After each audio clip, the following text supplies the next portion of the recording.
The ship groaned like a dying animal as it drifted through the endless black.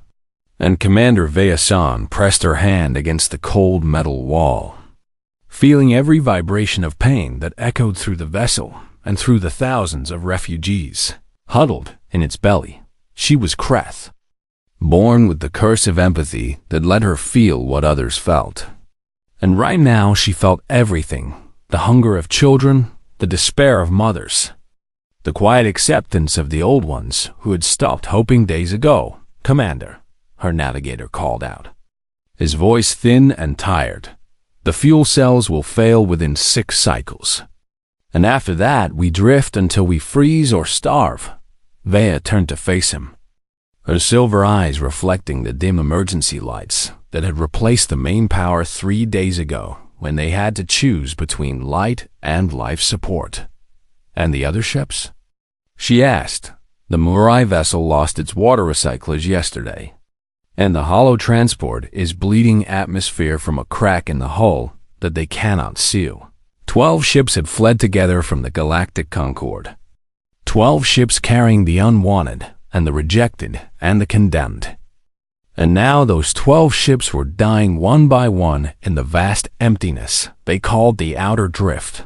The Concorde had made sure of that when they cast them out. Vea remembered the day the judgment came, remembered standing before the Council of 12 as they read the charges against her people's psychological contamination, emotional instability, genetic deviation from acceptable parameters. The Kreth felt too much, they said, and feeling too much made them dangerous to the perfect order of civilizations. So, the Concorde had loaded them onto ships and pushed them into the void. And they had done the same to the Murai because they thought too slowly, and to the Hollow because they had no solid bodies, and to dozens of other species whose only crime was being different. "There are hunter fleets behind us," the navigator continued, and Vea felt his fear like ice water in her veins. "They will reach us in 8 cycles. Maybe 9 if their commanders are patient." Hunter fleets existed for one purpose: to make sure the exiled never returned, never found shelter, never survived long enough to become a problem. The Concorde believed in thorough solutions. Vea walked to the observation window and stared out at the stars that had rejected them. And she wondered if this was how her people would end, frozen and forgotten in the space between worlds that did not want them. Then she saw something that made her heart stop. A light on the navigation console blinked once, twice, 3 times, and her navigator leaned forward with wide eyes and trembling hands. "Commander, I am detecting a signal, a transmission from an uncharted system approximately 2 cycles away." "What kind of signal?" "Primitive radio waves, very basic, but definitely artificial. There is a civilization there, a planet with life and water and breathable atmosphere." Vea felt something she had not felt in months, something that burned in her chest like fire after endless cold hope. "Show me," she commanded. The navigator pulled up the data on the flickering screen, and Vea saw a small blue world orbiting a yellow sun, a world that had never been contacted by the Concorde, a world that existed outside their perfect order. The Concorde database lists it as Sol 3. The navigator explained. The inhabitants call it Earth, and they are classified as primitive and violent and unsuitable for contact. The Concorde placed them under quarantine centuries ago and forgot about them. "Primitive and violent," Vea repeated slowly. "Just like us." She turned to face her crew, to face the exhausted and starving officers who had followed her into exile because they had no other choice. "We go there," she said, and her voice carried a strength she did not fully feel. "We go to this Earth, and we take our chances with primitives because the alternative is certain death." "Commander," our weapons officer spoke up, a young Kreth woman named Taya, whose fear tasted like copper on Vea's tongue. "What if they attack us on sight? What if they are as cruel as the Concorde says? Then we die fighting instead of drifting, but at least we die trying." She opened a channel to the other 11 ships. to the Murai elders and the Hollow Singers and all the other broken peoples who had trusted her to lead them. "Somewhere safe? This is Commander Vayasan," she announced. "I have found a planet. It is not Concord space. It is not safe, and its people are unknown to us. But it has air and water and ground beneath our feet. And right now that is more than we have." She paused, feeling the wave of desperate hope that rippled through the fleet like a current of electricity. "I will not lie to you and say this will save us. But I will say this: we were cast aside by the stars, thrown away like garbage by those who called themselves civilized. And maybe this little blue world will reject us too." Her voice grew stronger now, fueled by something deeper than hope. "But maybe it will not. And maybe there is a place in this universe for the unwanted. And maybe we have to fall all the way to the bottom before we find it." She ended the transmission and turned back to the observation window, watching as the other ships slowly adjusted their course toward the distant light of an unknown sun behind them. The hunter fleets continued their pursuit. Patient and relentless ahead of them, a primitive world waited, unaware that 12 ships full of broken refugees were falling toward it like wounded birds seeking shelter from a storm. San did not know what they would find on Earth. She only knew that they had nothing left to lose, and sometimes, she thought, that was exactly when miracles happened. The ships fell through Earth's atmosphere like burning stars. And across the planet, humans looked up at the sky and wondered if the world was ending. In Siberia, a Kreth transport crashed into frozen tundra and slid for 3 kilometers before stopping. Against a hill of ice and rock in the Sahara, a Murai vessel buried itself in sand so deep that only its engines remained visible above the dunes. In Argentina, a smaller craft carrying wounded refugees came down in a field behind a farmhouse, where an old woman named Elena had been feeding her chickens just moments before she stood there in the morning light, watching smoke rise from the broken ship. And she did not run. Instead, she walked toward it. The hatch opened with a hiss of escaping air, and Elena saw something she had never seen before: a creature made of living crystal, its body cracked and bleeding, a substance that glowed like liquid starlight. The Murai looked at her with eyes like fractured diamonds, and Elena saw something she recognized in those alien eyes: fear. "You are hurt," she said simply, and she reached out her weathered hand and touched the creature's arm without hesitation. "Come inside and let me help you." The Murai did not speak her language, but it understood kindness and had let this small human woman guide it into her home across the world. Similar scenes unfolded in ways that no one had predicted. In Mongolia, a family of nomads found 3 Kreth children wandering lost in the grasslands, crying tears that glowed faintly in the darkness.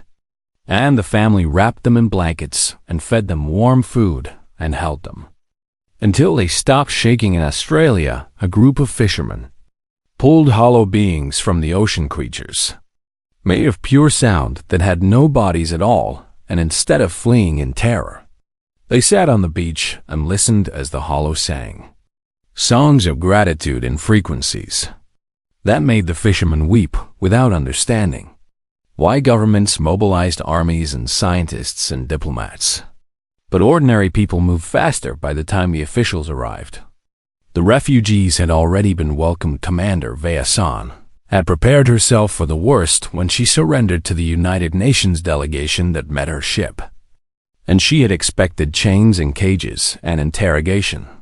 Instead, a woman in a blue suit shook her hand and asked a question that nearly broke her. "What do you need?" Vaya stared at her, searching for the trick, searching for the cruelty hidden beneath the words. "I do not understand," she said finally.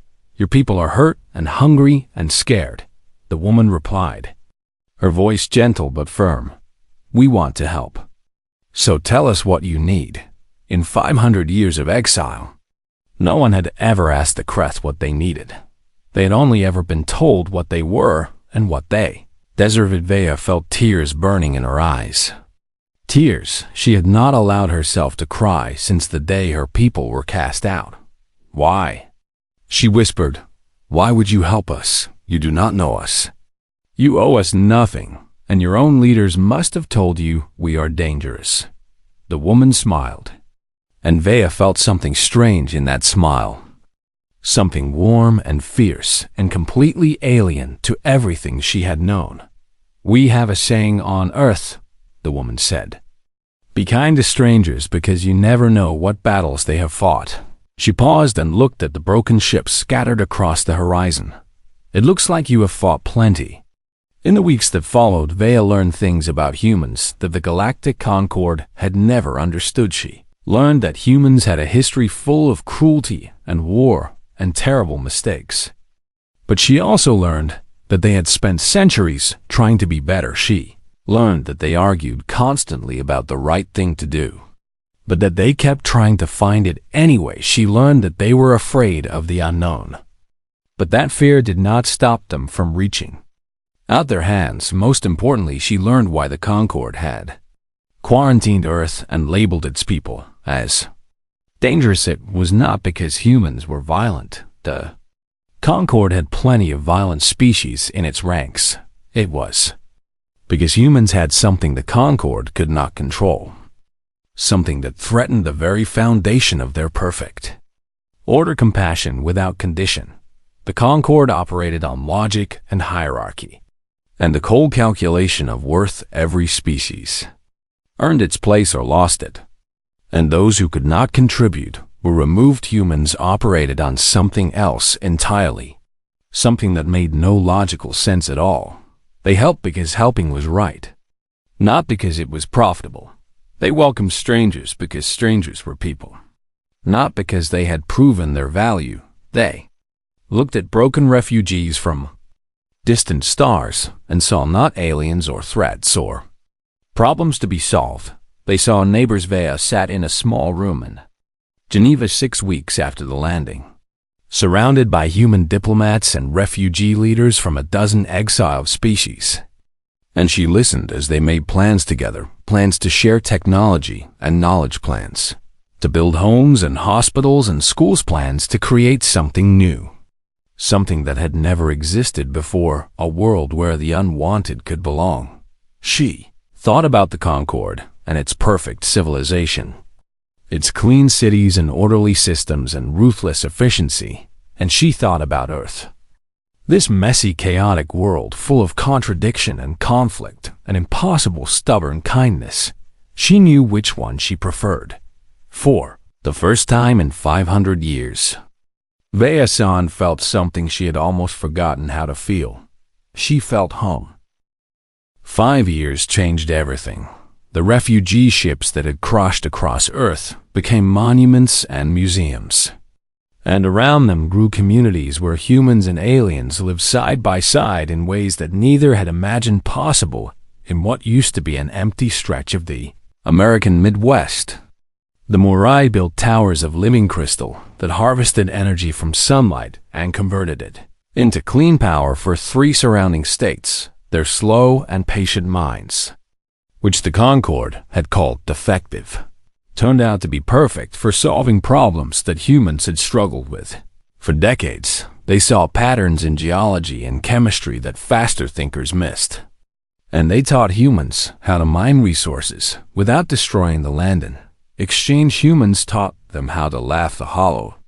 Those beings of pure sound found their place in music and healing, and concert halls around the world filled with audiences who came to hear symphonies that no human instrument could produce. They worked in hospitals too, using frequencies of sound that could ease pain and calm fear. And children who had once screamed at needles now sat peacefully while hollow nurses sang them through their treatments. The Kreth, Vea's people, discovered that their curse of empathy was actually a gift in a world that valued feeling. They became counselors and therapists and companions to the dying, sitting beside hospital beds and holding the hands of those who were afraid to face the end alone. For the first time in their history, the Kreth did not have to hide what they felt or apologize for feeling too. Much humans understood emotion. Humans valued it. Humans considered it a strength rather than a weakness. Vea herself had become something she never expected to be. She was an ambassador now, a bridge between worlds. And she spent her days in meetings and her nights in quiet wonder at how much had changed. She had a small apartment in Geneva overlooking a lake. And sometimes she stood on her balcony and watched human children playing with Creth children in the park below. Their laughter mixing together like music, but she knew it could not last. The Galactic Concord had eyes everywhere. And Earth had not gone unnoticed. The message arrived on a cold morning in November, transmitted directly to every government on Earth simultaneously. And Vea felt her heart freeze when she read it. This is Ambassador Thyrek Vaughn of the Ascended Sithari, speaking on behalf of the Galactic Concord. You are harboring exiled species in violation of Concord law, and you have 30 cycles to surrender them or face the consequences. The consequences were not specified, but Vea knew what they meant: purification. The Concord did not negotiate with contaminated worlds. They simply cleaned them. Emergency meetings convened across the planet, and Vea sat in a conference room in New York, surrounded by frightened diplomats and angry generals who argued about what to do. Some wanted to fight, though they knew their weapons were toys compared to Concord technology. Some wanted to comply, to hand over the refugees and save their own people from destruction. They are not worth our extinction, one official said, his voice cold with calculated fear. We owe them nothing.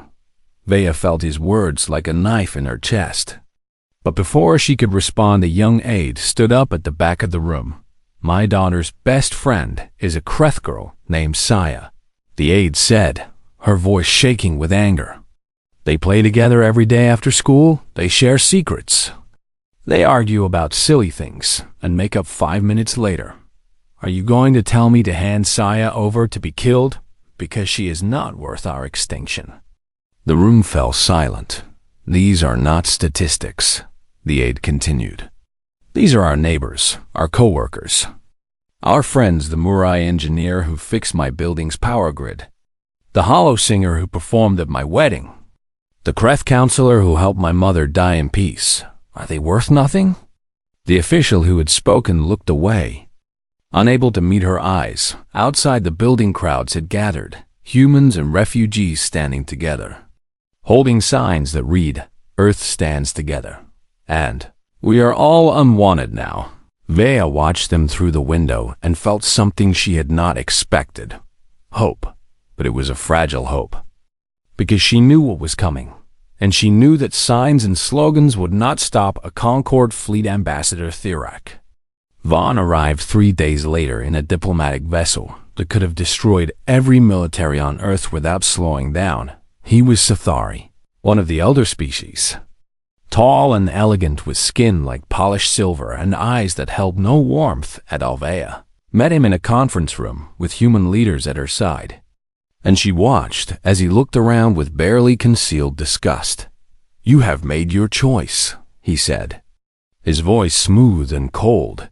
You have chosen to contaminate yourselves with genetic refuse, and now you will share their fate.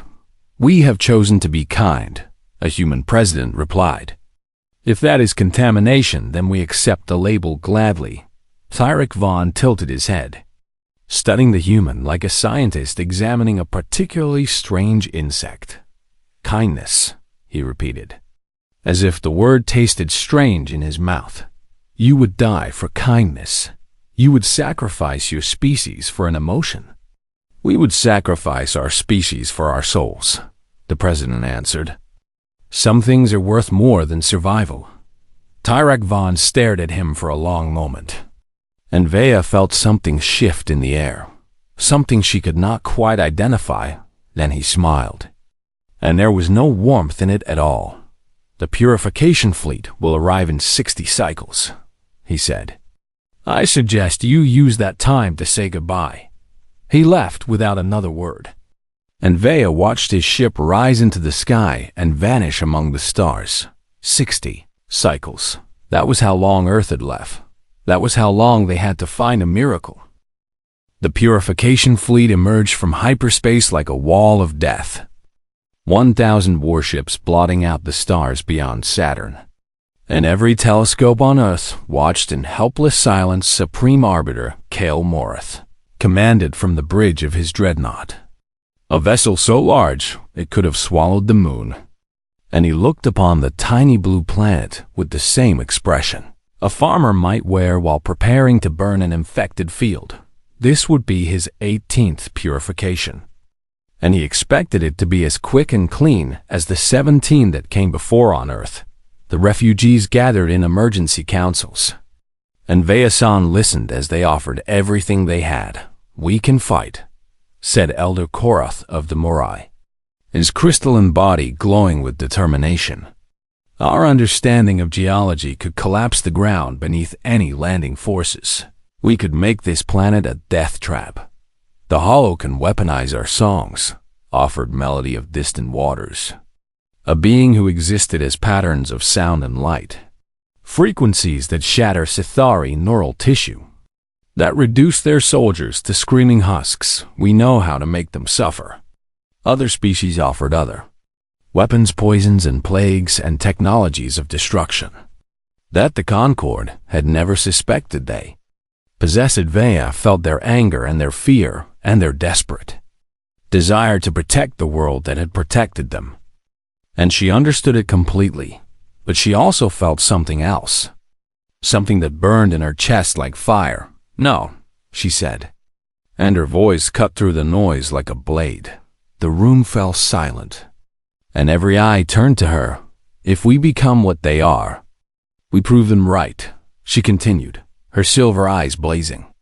"They cast us out because they said we were contamination, corruption, a disease that would spread and destroy if we answer their violence with violence. If we become monsters to fight monsters, then we have become exactly what they always claimed we were. Then what do we do?" Elder Korath demanded. "Do we simply wait to die?" "No," Vaya said. "We do something they never expected. We tell the truth." She turned to face the human leaders who sat among them, men and women who had stood beside the refugees through threats and ultimatums and the approach of certain death. "The Concord controls information," she explained. "Their citizens never see what happens to the exiled. They never know where we go or how we die. They believe we are monsters because they have never been allowed to see us as anything else." She took a breath, feeling the weight of her idea settling over the room. But what if we showed them? The plan came together in the days that followed. A desperate gamble that combined technology from a dozen species with the stubborn creativity of humanity.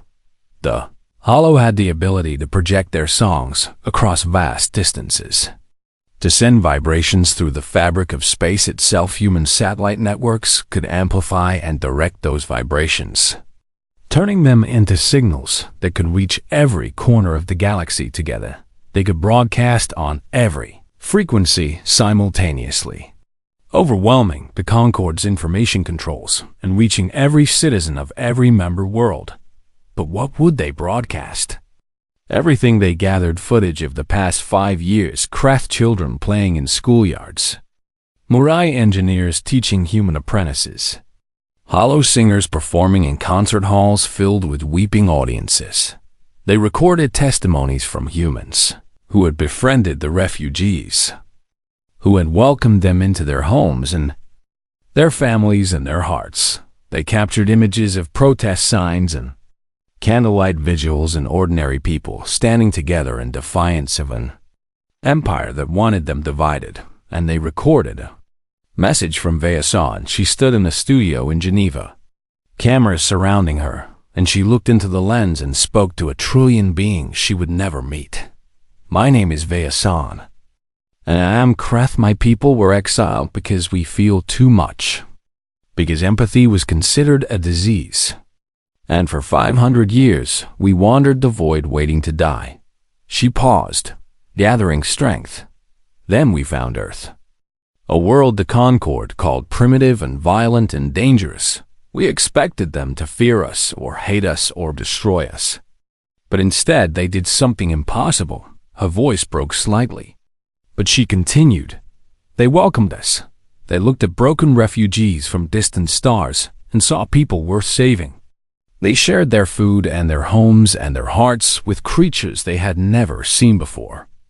And they asked nothing in return except our friendship. Tears ran down her face now. Glowing faintly in the studio lights, the Concord tells you that kindness is weakness, that compassion is contamination, that helping the fallen will drag you down with them. But I have lived among humans for 5 years, and I have seen the truth. She leaned forward, her silver eyes blazing. Kindness is not weakness. Kindness is the greatest strength in the universe. The strength to see suffering and refuse to accept it. The strength to reach out your hand even when you are afraid. She spread her arms, encompassing the world around her. Earth became our sanctuary because humans chose to be good even when it was dangerous. They are not perfect. They have made terrible mistakes, but they keep trying to be better. And that is more than the Concord has ever done.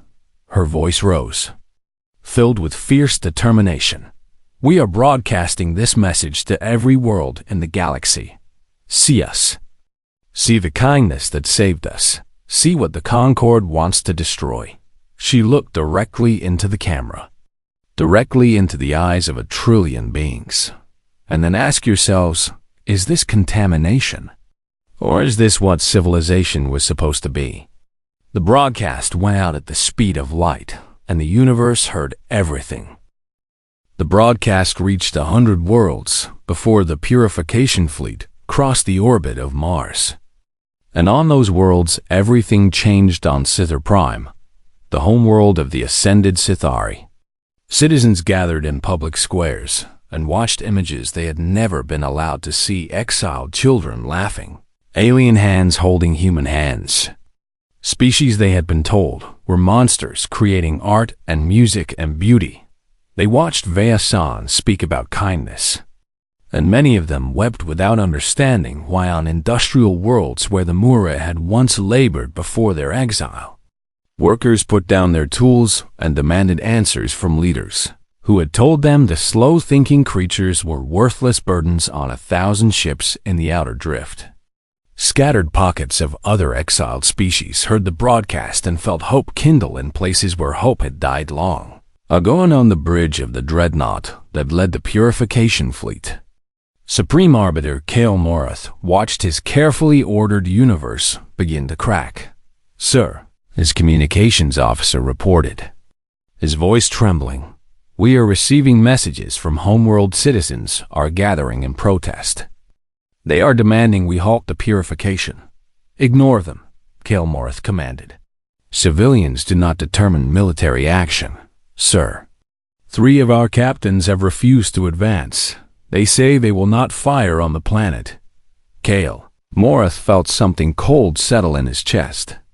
Something he had not felt in a very long time: doubt.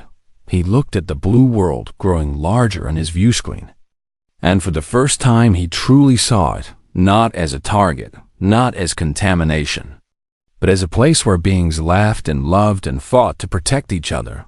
He thought of the broadcast, of the Kreth woman with tears on her face, speaking about kindness as if it were a treasure worth dying for. He thought of the 17 worlds he had already purified, worlds that might have held the same potential for something beautiful. "Sir," another officer called out, "the fleet is fragmenting. 47 ships have broken formation, and their crews are broadcasting messages of support for Earth." On the view screen, Kale Morath watched his perfect fleet dissolve into chaos. Ships turning against ships, soldiers refusing orders, centuries of discipline and obedience crumbling in the face of a single question: is this contamination? Or is this what civilization was supposed to be? He gave the order to continue. No one obeyed. In the end, it was not weapons that stopped the purification fleet, but something far more powerful. It was the simple truth, shown to beings who had been kept in darkness for too long. The fleet withdrew, not defeated. But change news spread across the galaxy faster than any ship could travel, carried by the broadcast that continued to play on every frequency, showing kindness to beings who had forgotten what it looked like. The galactic concord did not collapse overnight, but it began to fracture along lines that had been hidden for millennia. Member worlds demanded reform and transparency, and the end of exile laws. Exiled species across the drift rose up, no longer willing to accept their fate in silence. And on Earth, humanity and refugees watched the stars and waited to see what would happen next. 6 months after the fleet withdrew, Vea-san stood before the United Nations General Assembly, the same chamber where she had once expected to be sentenced to death. Now she stood there as an equal, surrounded by human leaders and refugee representatives from a dozen species, all of them united by something that had never existed before: hope for a better universe. "We were cast aside by the stars," she said, her voice carrying through the silent hall. "We were told we were worthless, that we were contamination, that we deserved to die in the void between worlds, and for 500 years we believed them." She paused, looking out at the faces, watching her human faces and alien faces, young and old, all of them waiting. Then we fell to Earth, and everything changed, not because humans had great weapons or advanced technology, but because they had something the Concord could not understand. She smiled, and it was the first genuine smile she had allowed herself in years. They had compassion. They looked at strangers and saw people. They looked at refugees and saw neighbors. They looked at the unwanted and said, "You are wanted here." Her voice grew stronger now, filled with conviction. The Concord believed that kindness was weakness, that helping others would drag you down, that the only way to survive was to harden your heart and look away from suffering. She shook her head. They were wrong. Kindness is not weakness. It is the foundation of everything worth building. It is the only force strong enough to change the universe. She looked up at the ceiling, at the sky beyond, at the stars that had once seemed so cold and hostile. "We will not conquer the galaxy. We will welcome it, one hand at a time, one act of kindness at a time, until there is no more outer drift, no more exile, no more children crying in the void because someone decided they were not good enough." She turned back to the assembly, her silver eyes blazing with determination. "Earth became our sanctuary. When we had nothing and no one, now we will make the universe a sanctuary for everyone that Concord abandoned." She raised her hand, and across the chamber humans and refugees raised their hands with her. "We will do it the way humanity taught us, not with weapons, not with conquest, but with welcome." In the gallery above, a small Kreth girl named Saya sat beside her human best friend, and they held hands as they watched the ceremony below. They did not understand all the words or all the politics or all the history that had led to this moment, but they understood the feeling that filled the room, the same feeling that had saved the refugees 5 years ago when they fell burning from the sky. It was hope. It was kindness. It was the beginning of something new, and somewhere in the vast darkness between stars, other exiled species heard the broadcast that continued to play across all frequencies, and they turned their failing ships toward a small blue world that had become a light in the void. Earth had been cast aside by the stars now. It was becoming the heart of a new universe, and the door remained open for everyone who needed shelter from the storm.